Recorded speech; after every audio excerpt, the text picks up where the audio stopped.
The final speaker is Mr. Cazot from France. So you have the floor.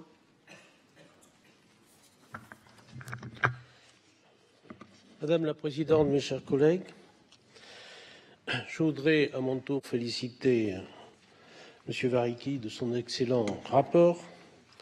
En effet, dans certains États, les défenseurs des droits de l'homme subissent de plus en plus de pression.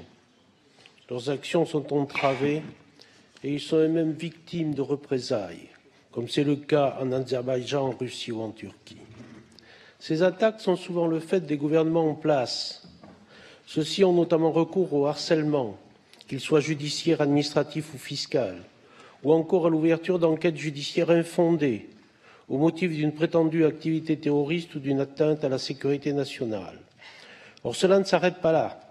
Ces pratiques répréhensibles s'accompagnent malheureusement dans certains cas de menaces, d'agressions physiques ou encore d'arrestations arbitraires pouvant aller jusqu'à la neutralisation.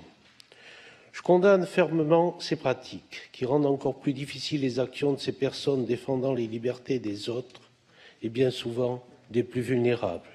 Il est de notre responsabilité de protéger les défenseurs des droits de l'homme.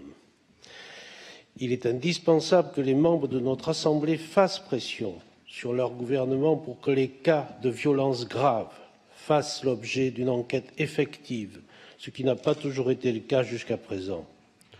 Je soutiens également la proposition de mettre en place une plateforme similaire à celle existant pour les journalistes et permettant de contrôler les actes de représailles dont peuvent être victimes les défenseurs des droits de l'homme et de même nommer un rapporteur général pour le suivi et la coordination, comme l'a évoqué Monsieur le rapporteur.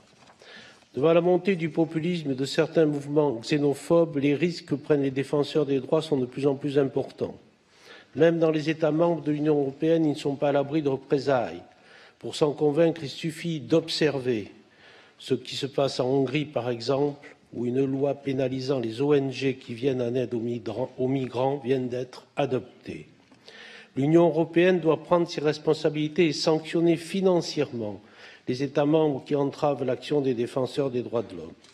Je voterai donc ce projet de recommandation et ce projet de résolution pour soutenir l'action de personnes qui travaillent pour garantir le respect des valeurs de notre organisation dans toute l'Europe. Je vous remercie.